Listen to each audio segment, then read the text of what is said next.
존경하는 1350만 도민 여러분, 송한준 의장님을 비롯한 선배 동료 의원 여러분, 그리고 이재명 도지사님과 이재정 교육감님을 비롯한 공직자 언론인 여러분, 안녕하십니까. 경제과학기술위원회 소속 바른미래당 김진아 의원입니다. 오늘 본 의원은 경기도 노동국 신설을 앞둔 이 시점에 노동 존중의 의미를 환기시키고자 이 자리에 섰습니다. 민선 7기 이재명 도지사 취임 이후 1년간 진행된 경기도의 노동 존중 관련 행보는 연일 관심의 대상이었습니다. 조직 측면에 있어 노동 존중의 실현을 위한 대표적인 변화는 경기도가 노동권익센터를 설치하고 노동국을 설치하기로 결정한 것이라 할 수 있을 것입니다. 하지만 경기도의 노동국 설치가 언론에까지 공개된 현 시점에 경기도의 자료를 요청한 결과 노동국이 추진할 사업과 향후 계획에 대해 확정된 바가 없다는 답변을 받았습니다. 기존의 노동정책과의 노동권익센터 업무를 중심으로 편제가 추진될 예정이며 아직 과별 팀과 인원 배정 등도 정해진 것이 없다는 내용이었습니다.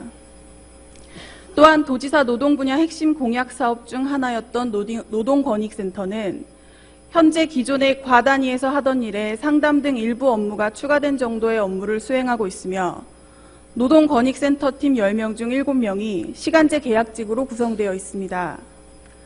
경기도가 노동정책에 장기적인 계획을 갖고 있는 것인지에 대해 의문이 들게 하는 지점입니다.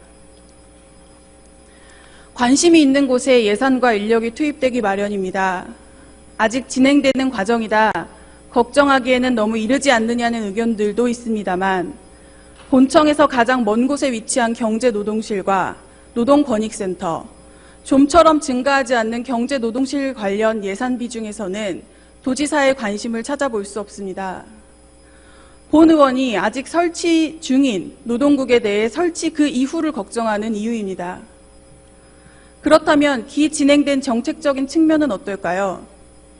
경기도 콜센터 정규직 전환 과정은 노동 존중의 사례로 최근까지 진행되었던 사안입니다.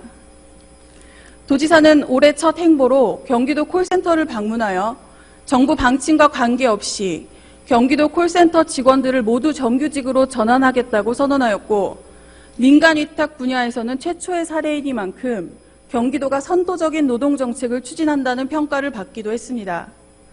하지만 정규직 전환이 추진되는 과정에서 콜센터 직원들은 경기도에 직접 고용된다는 것 외에는 아무것도 협상할 수 없음에 좌절하였고 오히려 협상에서 무언가를 요구하는 경우 도지사의 결정에 따라 정규직 전환이 틀어지지 않을까를 걱정해야 했습니다.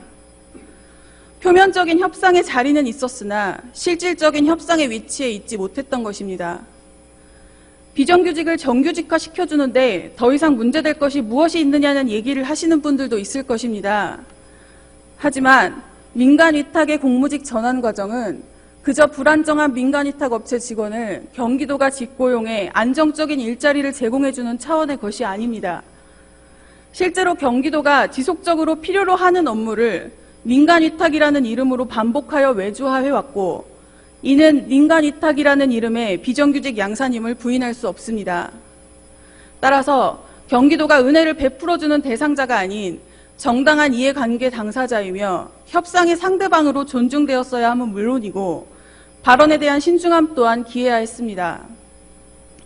특히나 선례가 될 수 있기에 더욱 시간을 가지고 이견을 좁혀가는 과정이 필요하지 않았나 하는 생각입니다.